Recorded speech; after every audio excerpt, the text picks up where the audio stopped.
Senang sekali bisa menjumpai kembali saudara. Pada hari ini kita akan melanjutkan pembelajaran kita tentang teologi reformasi ya, khususnya di dalam topik post-reformation dogmatics bagian yang ketujuh. Nah saudara, pada bagian ketujuh ini kita akan melanjutkan membicarakan tentang kanon dan terjemahan dari Alkitab. Di dalam pembahasan yang lalu, seri yang ke-6, kita masih membahas tentang Alkitab, dan saya di sana menjelaskan bahwa inspirasi Alkitab bukanlah sesuatu doktrin yang diperdebatkan di dalam masa itu. Tetapi yang diperdebatkan adalah tentang otoritas Alkitab dan kanon daripada Alkitab. Ya, oleh sebab itu kita hari ini akan melanjutkan membahas dua topik ini tentang Alkitab, kanon dan terjemahan di dalam Alkitab. Saudara-saudara, pergumulan tentang kanon ya. Jadi bagi saudara yang masih asing istilah kanon itu apa? Kanon itu adalah diambil dari kata dasar yang artinya rod ya, atau tongkat pengukur. Jadi kanon itu adalah satu momen, satu peristiwa di mana Alkitab itu dibakukan ya, dikumpulkan dari berbagai kitab, dikumpulkan, dibakukan menjadi kitab suci ya. Nah, untuk proses kanonisasi ini sudah ada video yang lain, yaitu Short History of Canon ya, saudara bisa cari di YouTube saya. Nah, itu tidak kita bahas hari ini, tetapi kita akan memfokuskan bagaimana pandangan post-reformation dogmatics ya, atau reform ortodoksi ini tentang kanon kitab suci. Jadi saudara, pergumulan tentang kanon ini sudah dimulai sejak masa reformasi ya. Jadi sebelum masa post-reformation, bapak-bapak reformator, Martin Luther, John Calvin, Zwingli, dan sebagainya itu sudah menggumulkan tentang kanon. Dan ini pergumulan berlanjut terus hingga masa post-reformation. Artinya yang dipergumulkan itu apa? Yaitu sebenarnya berapa sih kitab suci yang sebenarnya yang dianggap betul-betul adalah firman Allah yang memiliki otoritas tertinggi di dalam gereja. Yaitu ada berapa kitab yang harus kita terima ya. Nah saudara, sebelum masuk ke situ, saya ingin memberikan satu gambaran apa yang dikatakan oleh Richard Muller ya di dalam bukunya. Muller mengatakan bahwa dimulai sejak sesi yang keempat ya, sesi keempat dari Council of Trent 1546. Jadi Council of Trent ini adalah satu konsili sebagai respon terhadap reformasi ya, yang dilakukan oleh Gereja Roma Katolik. Nah, isinya itu keputusan berbagai macam, termasuk salah satunya adalah tentang doktrin Alkitab, tentang kitab suci. Jadi Muller mengatakan dimulai dari sesi yang keempat dari Konsili Trent 1546 dan berlanjut terus sampai di dalam masa pengakuan iman Gallican and Belgic ya. Kemudian 39 articles, ini semua pengakuan-pengakuan reform. Ini yang saya garis bawahi penting. For the first time in the history of the church, pertama kali di dalam sejarah gereja, kanon daripada kitab suci itu diterima ya. Bukan hanya dengan jelas identitasnya, clear identification, tetapi juga diterima sebagai confessional and dogmatic definition, didefinisikan di dalam berbagai pengakuan iman yang bersifat doktrinal. Jadi itu dimulai pergumulan, mulai konsili Trent ya, pertentangan itu sampai di dalam masa post-reformation. Nah, kenapa demikian saudara? Karena sebelum konsili Trent, para reformator ya, itu sudah membuat beberapa pengakuan iman. Ini misalkan 67 articles ya, 1523, 10 Theses of Bern, dan First Confession of Basel, Confession of Bohemia, Second Confession of Basel, dan First Helvetic Confession. Nah, ini semua adalah pengakuan-pengakuan gereja reform ya, sebelum konsili Trent. Nah, pengakuan-pengakuan ini sudah dibuat tetapi tidak menyinggung tentang kanon kitab suci. Yang mereka tekankan adalah berbicara tentang otoritas ya, priority of the word of God over the church. Ini penekanannya yang minggu lalu kita bahas. Jadi di dalam semua pengakuan iman yang di atas ini saudara, firman Tuhan itu ditekankan lebih berotoritas daripada gereja, lebih priority daripada gereja. Dan kitab suci ada the most perfect and most ancient philosophy and piety. Jadi kitab suci itu adalah kitab yang paling sempurna, ya, yang paling bijaksana dari segala filsafat untuk kesalehan, dan the only perfect rule of life, dan sebagainya. Satu-satunya pegangan hidup yang sempurna bagi hidup orang percaya selama di dalam dunia. Ya, jadi ini semua pengakuan fokusnya kepada otoritas, bukan kepada kanon itu sendiri. Nah, nanti di dalam masa post-reformation barulah muncul berbagai pengakuan iman yang menekankan tentang kanon kitab suci, ya. Nah, saudara sekalian, apa yang dikatakan oleh Bapak Reformator tentang kanon kitab suci ini? Dan kita akan lihat nanti di dalam berbagai pengakuan iman post-reformation, ya. Saya ambil salah satu contoh saja, saudara, dari Bapak Reformator John Calvin, ya, di dalam bukunya Institute of Christian Religion. Dia mengatakan bahwa apa yang terjadi dengan kitab-kitab yang disebut dengan apokrifa atau deuterokanonika, ya, Calvin memberikan komentar seperti ini, saudara. Dari kitab kedua Makabe, mereka membuktikan adanya purgatori, ya. D di sini mereka adalah gereja Roma Katolik. Dan worship of saints, menyembahan orang-orang kudus. Dari kitab Tobit diajarkan satisfaction. Satisfaction itu pemuasan perbuatan baik manusia, ya. Exorcism, pengusiran setan, dan yang lain-lainnya, ya. Dari kitab Ecclesiasticus, jadi ini semua kitab-kitab yang disebut dengan kitab deuterokanonika, ya, Makabe, Tobit, Ecclesiasticus. Dari kitab Ecclesiasticus mereka meminjam tidak sedikit, ya, berarti banyak pengajaran-pengajaran yang lain. Dari Calvin mengatakan dari mana mereka dapat menemukan atau menggambarkan their dregs, ya, dregs ini artinya ampas, seperti ampas kopi itu. Dari mana mereka bisa mendapatkan dukungan terhadap ajaran-ajaran mereka yang disebut dengan dregs, ya, seperti sampah, seperti ampas ini. Nah, tentu dari kitab-kitab yang non-canonical ini. Tapi Calvin mengatakan, perhatikan yang saya garis bawahi ini, ya. I'm not one of those, however, who would entirely disapprove the reading of this book, ya. Saya bukanlah orang yang sepenuhnya tidak setuju membaca kitab-kitab tersebut. Jadi Calvin mengizinkan, saudara, orang Kristen membaca kitab-kitab di luar Alkitab ini yang disebut dengan deuterokanonika. Tetapi Calvin menolak, ya, saya menolak, disapprove in giving them an authority, memberikan kepada mereka authority which they never before possess, yang kitab-kitab itu sendiri sebelumnya tidak pernah memiliki otoritas tersebut, ya. Jadi apa tujuan akhirnya penggunaan spurious pen ini, ya, ada artinya cat yang palsu ini untuk mewarnai kesalahan-kesalahan mereka. Jadi saudara, inti daripada perkataan yang panjang ini, Calvin itu menolak kitab-kitab di luar kanon. 66 kitab ini memiliki otoritas bagi gereja dan bagi orang percaya. Tapi kalau mau membaca, kata Calvin, ya silakan, ya, silakan dibaca, tapi itu tidak berotoritas, tidak menentukan imanmu dan sebagainya.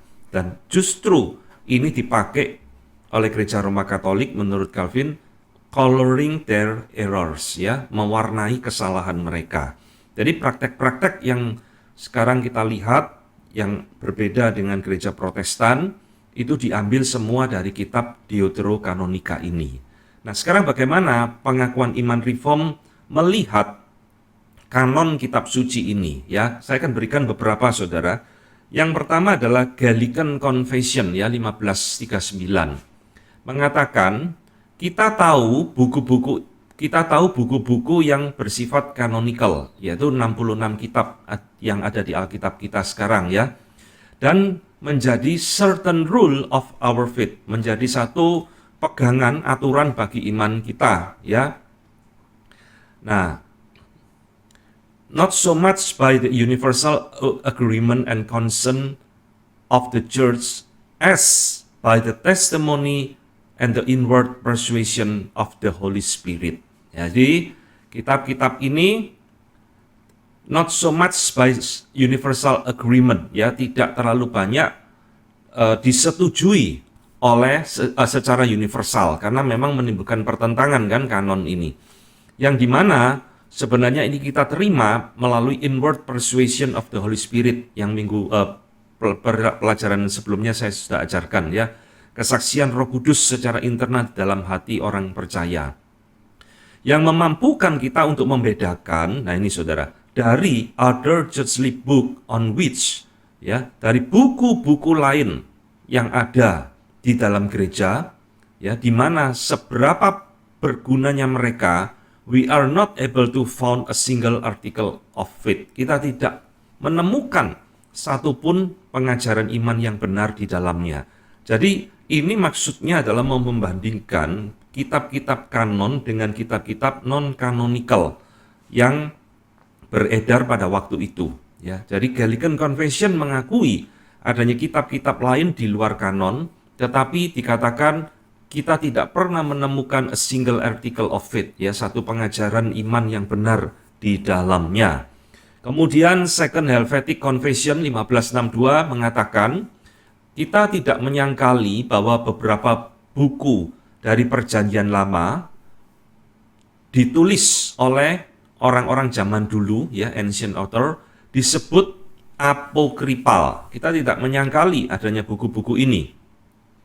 Buku-buku ini would have to read in the churches, ya, boleh dibaca di dalam gereja, but not alleged to afford or confirm the authority of faith by them. Tetapi tidak diakui atau ditegaskan otoritasnya, ya, bagi iman orang percaya. Jadi ini mirip dengan sikap daripada Calvin, ya, mau untuk dibaca oleh jemaat diperbolehkan, tetapi itu tidak memiliki otoritas apa-apa bagi iman kita. Nah, bagaimana dengan Belgic Confession artikel nomor 6? Dikatakan bahwa gereja may, ya, boleh certainly read these books, membaca kitab-kitab non-canonical ini dan mempelajari dari mereka sejauh S4S, ya, sejauh apa yang tertuliskan di dalamnya itu sejalan, ya, atau setuju dengan canonical books. Jadi boleh dibaca, boleh dipelajari sejauh apa yang diajarkan di dalam kitab-kitab non-canonical itu selaras dengan apa yang diajarkan di dalam canonical book 66 kitab ini. Nah, tetapi esensinya sama, tetapi mereka tidak memiliki kuasa, ya, bagi seseorang untuk menegaskan kesaksian mereka di dalam iman mereka atau bagi iman Kristen, ya. Jadi intinya sama, saudara. Mereka mengakui ada buku-buku ini, ya, mau dibaca silakan, tetapi buku-buku ini tidak berotoritas bagi orang percaya. Nah, saudara-saudara, bagaimana dengan reform ortodoksi di dalam menanggapi isu kanonisasi Alkitab ini atau kitab suci ini, ya? Nah, ternyata saudara, reform ortodoksi atau post-reformation ini mengambil satu sikap yang boleh saya katakan mirip atau bahkan sama dengan reformator, ya. Pandangan umumnya adalah apokrifa atau kitab-kitab non-canonical ini hanya berguna bagi edification. Edification itu pendidikan, bukan sebagai norm of faith, norma atau aturan bagi iman dan kerohanian kita. Ini sikapnya, ya. Misalkan saya berikan beberapa contoh dari orang-orang reform pada masa post-reformation. Robert Rollock misalkan mengatakan kitab-kitab ini disebut apokrifa sebab gereja menyimpan dan menyembunyikan mereka. Jadi apokrifa itu memang artinya tersembunyi, saudara, ya, hidden. Disebut kitab tersembunyi karena memang ini pada masa itu, pada masa gereja mula-mula atau gereja Yahudi itu tidak terlalu dipakai, ya, disembunyikan. Tidak untuk dibacakan atau diajarkan secara publik di dalam gereja, ya. Hanya secara privat dibaca, itu yang diizinkan. Jadi memang tidak pernah dikhotbahkan, ya, hanya dibaca secara pribadi, tapi tidak dibacakan di dalam gereja. Ya, ini Robert Rollock. Nah, di dalam tulisan Robert Rollock dan Lucas Trecaltius, mereka membagi kitab suci itu menjadi dua jenis bagian. Ini sama, ya, dengan pandangan reform secara umum. Kanonikal dan kitab-kitab apokrifal, ya. Dan mengatakan hanya yang kanonikal itu sebagai the rule or direction touching faith and manners, sebagai aturan, sebagai norma yang mengarahkan hal-hal tentang iman, tentang kerohanian, dan manners, ya, cara hidup, etika, dan sebagainya. Jadi hanya kitab-kitab kanonikal itulah yang diakui baik di dalam masa reformasi hingga masa post-reformation sebagai satu-satunya rule of faith, ya. Nah, sedangkan orang reform lainnya pada masa itu, Edward Leigh, mendefinisikan kitab-kitab apokrifal ini sebagai the book, ya, are called secret. Buku-buku ini disebut rahasia atau hidden, tersembunyi, bukan karena penulis-penulisnya itu tidak diketahui, ya, tetapi karena mereka tidak diizinkan untuk dibaca secara terbuka di dalam gereja seperti canonical books. Nah, ini kenapa disebut hidden, kenapa disebut secret? Karena memang tidak diizinkan dibaca di gereja seperti kitab-kitab kanonikal pada umumnya. Atau karena otoritasnya kitab-kitab ini itu gak jelas, ya, meragukan, ya. Ini yang disebutkan oleh Edward Leigh. Otoritasnya memang diragukan. Nah, kenapa diragukan? Nanti akan saya jelaskan, ya, kenapa para teolog di dalam masa reformasi dan juga khususnya post-reformation ini menolak kitab-kitab apokrifal menjadi bagian dari kanon, ya. Nah, sebelum masuk ke situ, saya berikan satu kutipan lagi dari seorang yang bernama Johannes Scarpius, ya, juga membagi menjadi dua macam kanon. Divine Canon, PL dan PB, seperti di tangan kita, dan Ecclesiastical Canon, PL dan Apokrifa, yang dia katakan which are edifying works, ya, sesuatu yang berguna, edifying, membangun, not entirely sound in their doctrine, tetapi tidak semuanya pengajarannya itu benar, ya, sound doctrine, in their doctrine. Jadi doktrinnya tidak selalu benar, tetapi ya ini sesuatu yang edifying, membangun, berguna, meskipun sesuatu di dalam doktrinal banyak kesalahan-kesalahannya. Ya, sekarang saya akan berikan, saudara, beberapa alasan-alasan yang diberikan oleh para teolog di dalam masa post-reformation ini, mengapa mereka menolak kitab-kitab apokrifa ini masuk sebagai kanon. Jadi ini ingat, ya, ini perdebatan, pergumulan di dalam masa itu pasca konsili Tren. Jadi Gereja Roma Katolik tetap menerima kitab-kitab apokrifa ini sebagai firman Tuhan, sedangkan di dalam arus reform mereka menolaknya. Nah, alasannya apa? Nah, ini saya berikan beberapa pemikiran dari mereka, ya. Pertama saya ambilkan dari seorang teolog yang bernama Leonhardus Riesen, ya. Ini minggu lalu pada pertemuan sebelumnya sudah juga sering saya kutip. Riesen mengatakan, saudara, kitab-kitab ini ditolak karena tidak ada satupun kitab-kitab apokrifa ini yang ditulis di dalam bahasa Ibrani, ya, melainkan semua ditulis di dalam bahasa Yunani seperti Perjanjian Baru kita. Padahal kitab-kitab ini digolongkan sebagai apokrifa Perjanjian Lama, ya. Jadi saudara harus tahu, kitab-kitab apokrifa ini muncul sebenarnya di dalam masa intertestamental, masa antara PL dan PB, di dalam 400 keheningan Tuhan tidak berfirman. Nah, itu munculnya banyak kitab-kitab yang disebut sekarang dengan Deuterokanonika ini, ya. Ia juga mengatakan bahwa kitab-kitab ini bukan hanya gagal, ya. Not only does the style fail to reflect the majesty and simplicity of the divine style, ya, kitab-kitab ini gagal tidak mencerminkan keindahan dan kesederhanaan dari penulisan kitab-kitab PL yang lainnya, ya, yang dia sebut dengan divine style.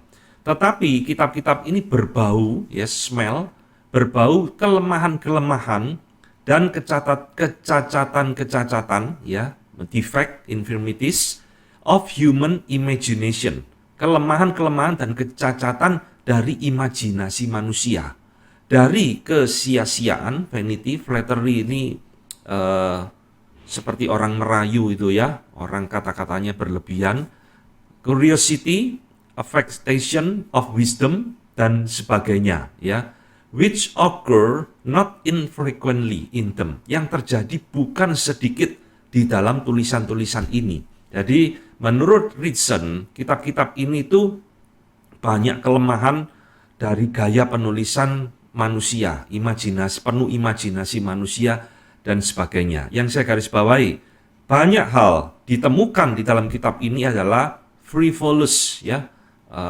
dangkal, semacam penuh semacam tahayul begitu, ya, absurd, penuh dengan kekaburan, false, kepalsuan, nah ini superstitious, tahayul, dan penuh dengan kontradiksi sendiri di dalamnya. Misalnya saudara, di dalam kitab Tobit, ya, pasal 5 ayat 15 dikatakan malaikat Rafael itu berdusta. Nah ini tak saya berikan kutipannya, saudara tinggal googling sendiri nanti akan tahu, ya, karena harus membaca panjang supaya tahu konteksnya apa.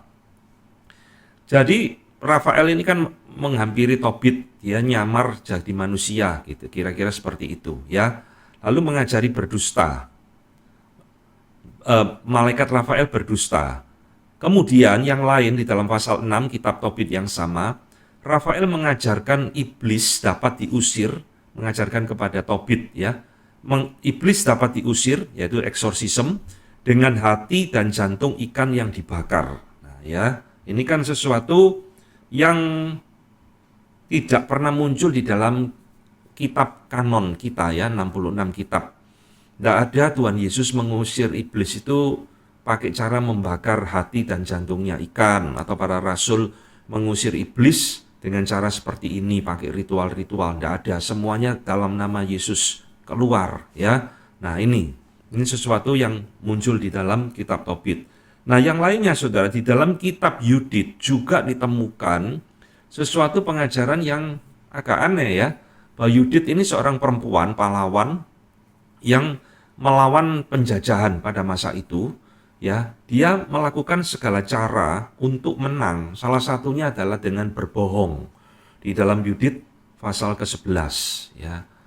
Nanti saudara lihat, ya. Kebohongan Yudit malah dipuji di dalam kitab ini. Di dalam kitab Wisdom of Solomon juga mengajarkan doktrin, yaitu transmigration of the soul. Ini adalah doktrin atau ajaran dari filsafat Yunani, ya, yang juga dipelopori oleh Plato dan Pythagoras, bahwa jiwa manusia itu seperti reinkarnasi, ya, transmigration, perpindahan dari satu roh berpindah ke tubuh yang lain dan sebagainya. Doktrin transmigration of the soul. Nah ini tidak ada di dalam Alkitab kita. Alkitab mengajarkan manusia ditetapkan mati satu kali, setelah itu akan dihakimi, ya, Ibrani 9 ayat 27. Nah ini, ya, berbeda saudara. Itulah sebabnya kitab-kitab ini dipertanyakan otoritasnya dan ajarannya. Kok banyak yang bertentangan dengan kitab suci kita. Kedua, saya ambilkan dari teolog yang bernama Moses Emirod, ya.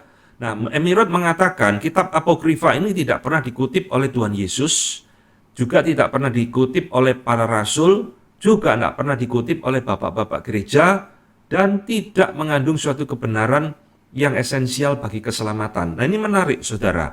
Memang kalau kita lihat di dalam perjanjian baru kita, ya, Tuhan Yesus itu sudah tidak terhitung mengutip perjanjian lama saudara.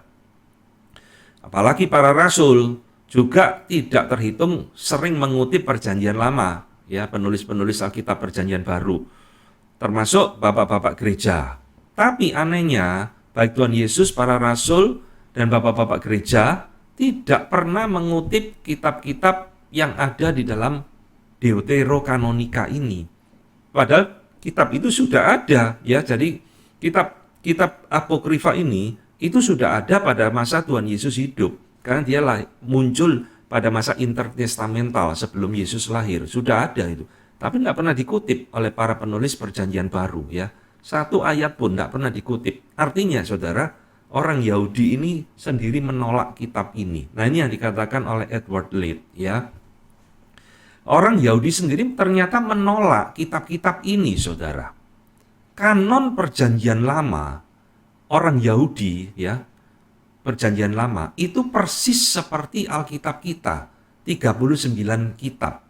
Tidak ada tambahan kitab-kitab yang lain. Jadi kitab apokrifa ini meskipun beredar tapi tidak diterima. Ya. Nah, Edward Lead juga memberikan pandangan yang sama seperti tadi di atas, bahwa kitab ini tidak pernah dikutip oleh Tuhan Yesus atau penulis-penulis Perjanjian Baru. Ya, di dalam kitab ini, kata Edward Lead, juga mengajarkan satu doktrin yang tidak ada di dalam kitab kanonikal. Misalnya, purgatori, api penyucian. Jadi manusia setelah meninggal tidak langsung masuk ke surga atau ke neraka, tapi dimurnikan dulu, ya. Siapa tahu dia bisa bertobat di sini. Nah, di purgatori, lalu baru rohnya ditransfer masuk ke surga dan sebagainya. Yang keempat saya ambilkan dari Johannes Kloppenberg ya. Dia mengatakan ada satu kecacatan, kesalahan di dalam kitab-kitab Deuteronika ini. Misalkan kitab Baruk ya, di dalamnya ada kitab Baruk. Nah, saudara tahu Baruk itu siapa? Baruk itu adalah juru tulisnya Yeremia ya di dalam Alkitab kita.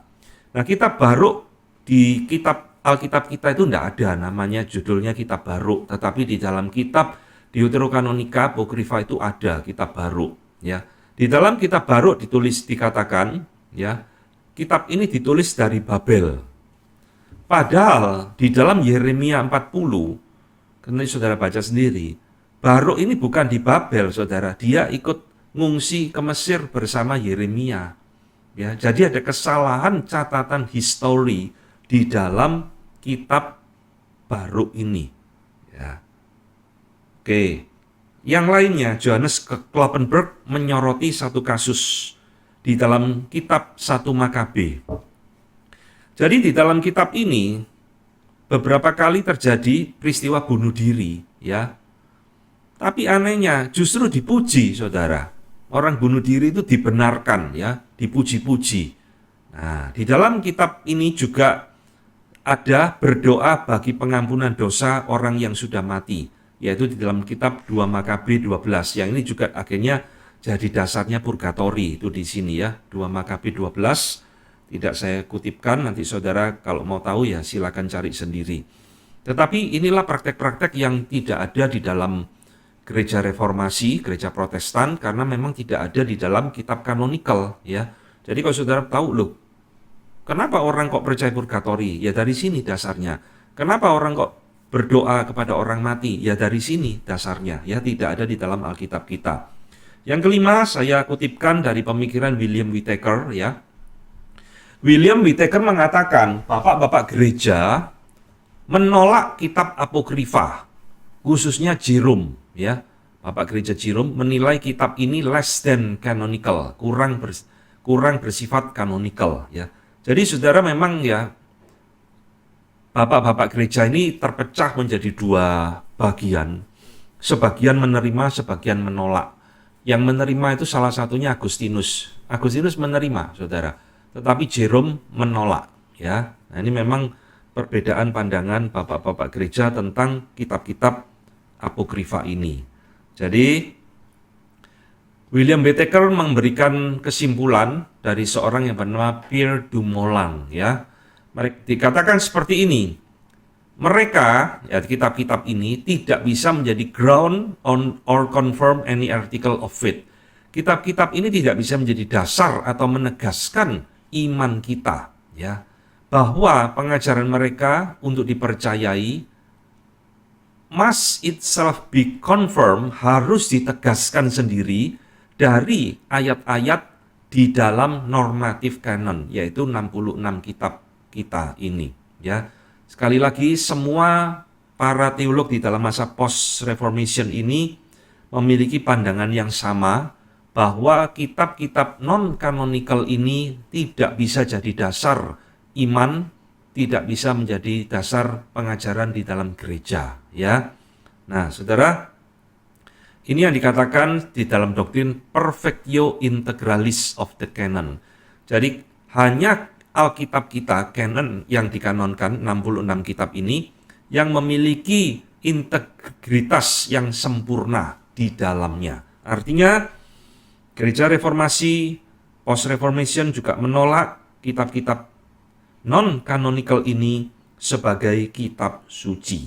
Nah, ini yang harus ditegaskan. Jadi gambaran-gambaran ini memberikan kepada kita pergumulan mereka, argumen-argumen mereka, kenapa mereka membuang kitab-kitab non-canonical ini sebagai kitab suci, ya. Tentunya ini juga sama dengan masa reformasi.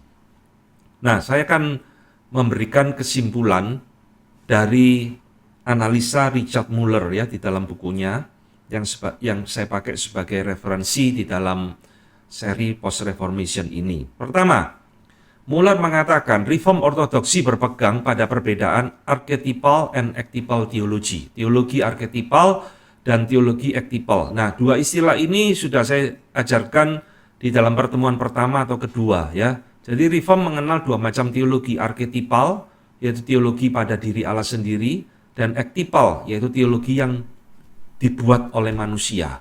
Arketipal, teologi yang sempurna, ektipal pasti tidak sempurna, ya.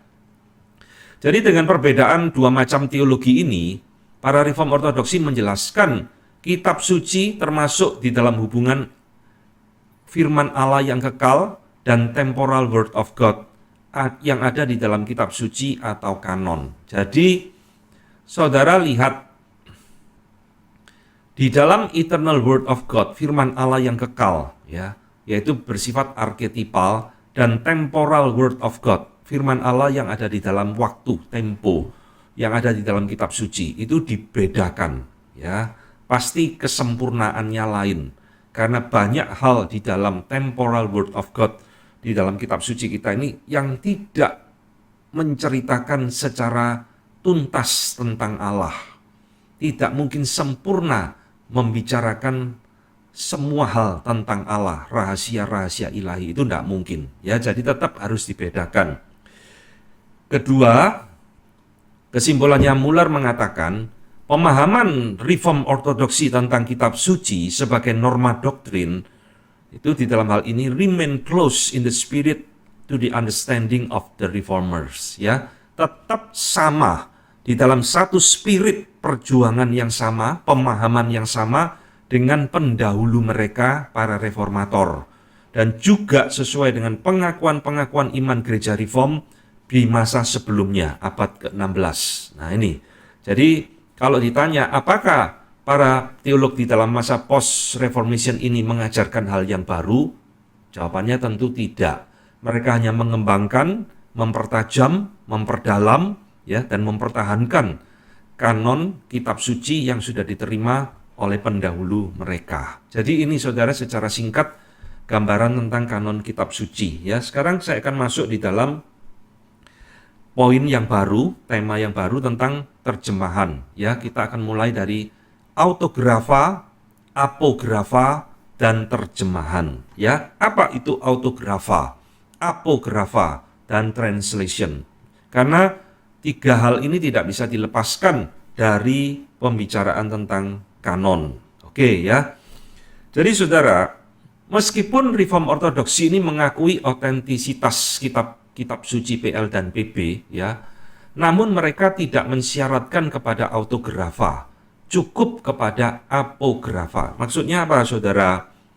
Alkitab di tangan kita ini, yang kanon PL dan PB 66 kitab ini, itu adalah kitab salinan, apografa, ya, bukan kitab aslinya autografa. Jadi autografa itu artinya kitab asli, naskah asli yang ditulis oleh orang-orang penulis pertamanya.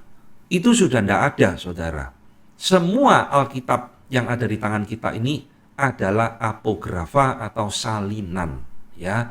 Nah, kalau salinan Kenapa diterima?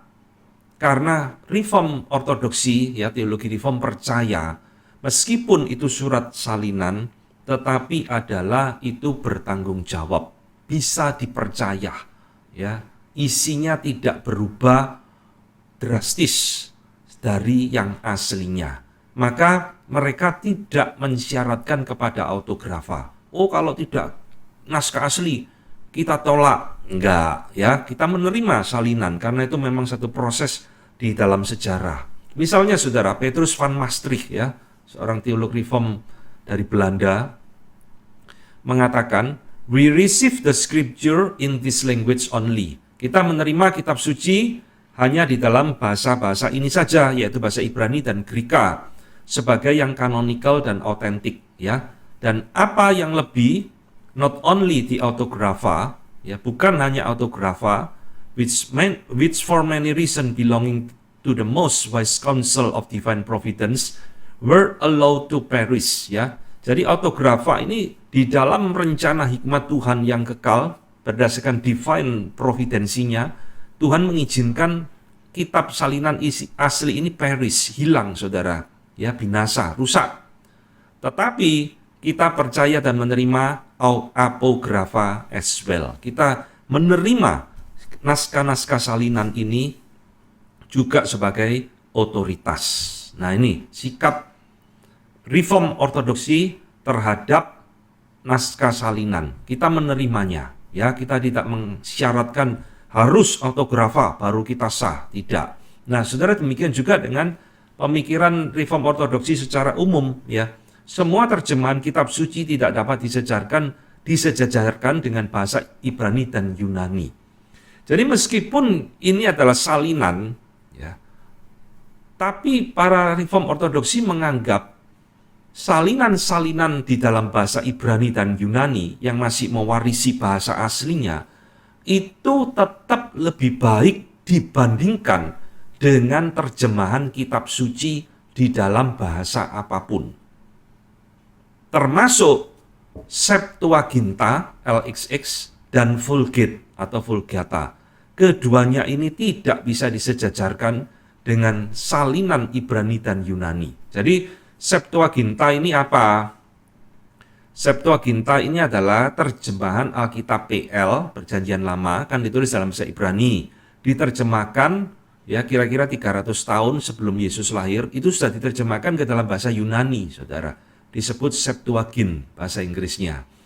Termasuk adalah Vulgata, terjemahan Alkitab PL dan PB di dalam bahasa Latin yang dipercaya oleh Gereja Roma Katolik sebagai kitab suci yang paling murni, ya, Vulgate. Nah, di dalam pandangan teologi Reform itu tidak bisa disejajarkan dengan naskah aslinya, karena ini terjemahan, ya. Jadi saudara ngerti, ya, terjemahan dengan salinan itu beda, saudara. Kalau salinan itu di dalam bahasa yang sama, dari Mandarin disalin ke Mandarin, itu salinan.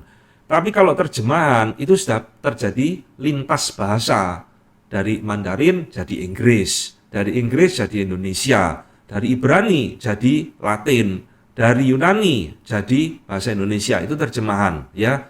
Jadi di dalam terjemahan pasti lebih banyak terjadi distorsi, ya. Itu hukum terjemahan memang seperti itu. Edward Leith misalkan mengatakan, ini pandangannya dia tentang Septuagint dan Vulgate, ya. It was not divinely inspired, ya. Kedua kitab salinan ini, kitab terjemahan ini, Septuagint dan Vulgata ini tidak diinspirasikan oleh Allah, ya. Di dalam bentuknya, perkataannya sebagaimana bahasa Ibrani Perjanjian Lama dan bahasa Yunani di dalam Perjanjian Baru, ya. Tetapi kitab-kitab ini adalah translated by human endeavor, diterjemahkan oleh usaha manusia, ya, dan sebagainya. Ini a work of man cannot in perfection be equal with the work of God, ya. Hasil kerja manusia tanpa inspirasi Roh Kudus tidak mungkin bisa disejajarkan dengan karya Allah yang memakai Roh Kudus untuk menginspirasikan. Seperti yang dikatakan oleh Jerome, Bapak Gereja kita. Jadi memang saudara, terjemahan apapun ya, termasuk ke dalam bahasa Inggris sekalipun, itu tidak ada inspirasi Roh Kudus di dalamnya. Mau New International Version, English Standard Version, King James, macam-macam, itu semua adalah terjemahan manusia yang tidak ada inspirasi Roh Kudus di dalamnya. Francis Turretin juga mengatakan yang sama ya.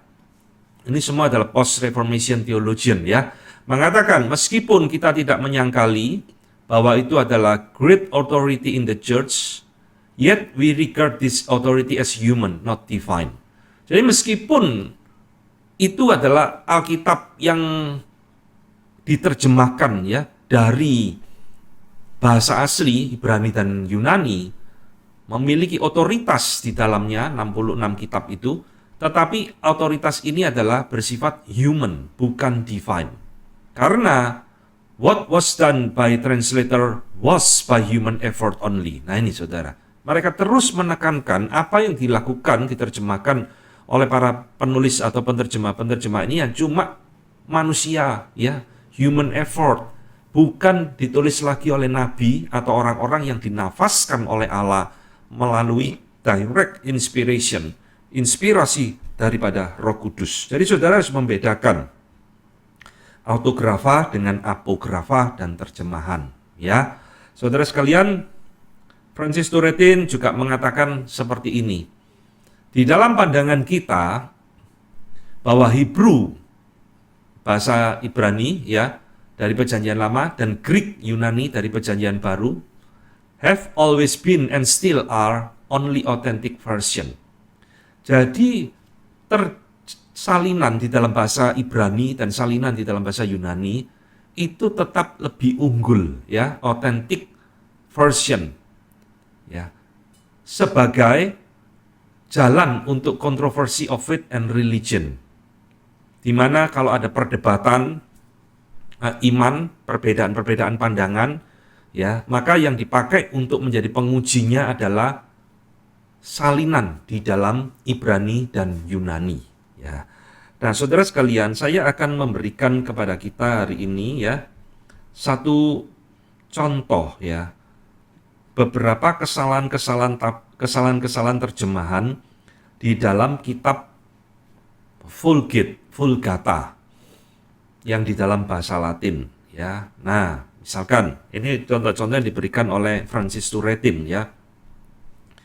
Kejadian 3 ayat ke-15. Saudara, ini adalah Alkitab kita di dalam bahasa Latin. Saya akan membacakan di dalam bahasa Indonesia. Kejadian 3 ayat 15 yang disebut dengan proto-evangelium ya. Aku akan mengadakan permusuhan antara engkau dan perempuan ini, antara keturunanmu dan keturunannya. Keturunannya akan meremukkan kepalamu dan engkau akan meremukkan tumitnya ya. Ini satu ayat yang sangat terkenal sekali ya, proto-evangelium, Injil yang pertama. Nah, di dalam Alkitab Vulgata, bahasa Latinnya seperti ini. Ya, kita memang tidak usah sampai tahu semua, tetapi saudara, saya ingin mengatakan kepada saudara, ternyata di dalam terjemahan ini itu ada satu kesalahan, saudara. Nah, kesalahannya ini, ya, Ilius ipsa. Nah, kata ipsa di sini itu terjemahannya adalah si, dia perempuan. Jadi keturunannya dia, ya, semen ini kan keturunan benih, ya, benih keturunannya perempuan.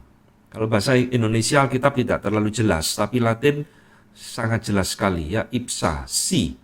Ini salah terjemahan, saudara. Seharusnya yang lebih tepat itu ipsum, sit. Nah, apa sih bedanya, cuma beda berapa huruf ini ya, ipsa dengan ipsum. Oh, ternyata pengertian dan tafsirannya berubah 180 derajat, saudara. Jadi kalau ini diterjemahkan sebagai si perempuan, maka proto-evangelium ini nanti akan berbunyi seperti ini. Ya, keturunannya perempuan, ya, keturunan Hawa, artinya perempuan ini akan meremukkan kepalamu dan kau akan meremukkan tumitnya. Ini jadi Maria, saudara. Jadi siapa juru selamat yang dijanjikan Allah di dalam proto-evangelium ini? Kalau saudara pakai ini, ya, terjemahan Latin, yang dijanjikan keturunan dari Hawa ini akan meremukkan kepalamu ular, itu adalah si perempuan, ditafsirkan sebagai Maria, ya. Celaka, saudara. Nah, ini loh, ya. Jadi, contoh yang kedua, saya berikan Lukas 2 ayat 14. Ya, itu bahasa Latinnya seperti itu. Saya akan bacakan bahasa Indonesianya, saudara. Kemuliaan bagi Allah di tempat yang maha tinggi. Jadi ini malaikat ya, peristiwa kelahiran Tuhan Yesus. Dan damai sejahtera di bumi di antara manusia yang berkenan kepadanya. Ya, manusia yang berkenan kepadanya. Bahasa Latinnya seperti ini. Bonae voluntatis. Bonae itu artinya kan good ya. Voluntatis itu volunteer, kehendak yang baik. Di dalam terjemahan Latin ini, voluntatis, kehendak, ini bisa disalah mengerti. Ayat ini mengajarkan di dalam diri manusia itu ada kehendak bebas, free will. Nah, ini yang dikatakan oleh William Whittaker. Ya, William Whittaker ini orang reform. Dia mengkritik ajaran terjemahan ini. Nah, The Remis ini gereja Roma Katolik ya. Make out the freedom of the will from the Vulgate Latin version. Jadi gereja orang-orang Katolik memakai ayat ini menjadi dasar mengajarkan freedom of the will. Kenapa? Ya karena ini bonae voluntatis. Ya. Nah, padahal aslinya di dalam bahasa Yunani itu memakai kata eudokia, ya. Eudokia itu bisa katakan bahagia, ya, dan sebagainya, which never denotes the free will of man, yang tidak pernah diartikan sebagai kehendak manusia. Jadi saudara, terjemahan bahasa Indonesia kita ini sudah benar, berkenan, eudokia, ya. Nah, maka di dalam bagian ini ya saudara, terjemahan Alkitab bahasa Latin ini juga mengalami kesalahan yang cukup fatal. Karena kalau diterjemahkan secara Latin, seolah-olah manusia memiliki kehendak bebas. Ya, misalkan seperti ini. Kemuliaan bagi Allah di tempat yang maha tinggi dan damai sejahtera di bumi di antara manusia yang memiliki kehendak di dalamnya. Ya, nah, padahal di antara manusia yang berkenan kepadanya, eudokia. Nah, ini pentingnya ya, tadi dikatakan gereja-gereja reformasi sangat menekankan kepada bahasa Ibrani dan bahasa Yunani, meskipun itu hanya salinan. Nah, contoh yang berikutnya, kesalahan terjemahan di dalam Alkitab bahasa Latin, ya. Efesus 2 ayat ke-10. Coba kita baca, saudara. Efesus 2 ayat yang ke-10.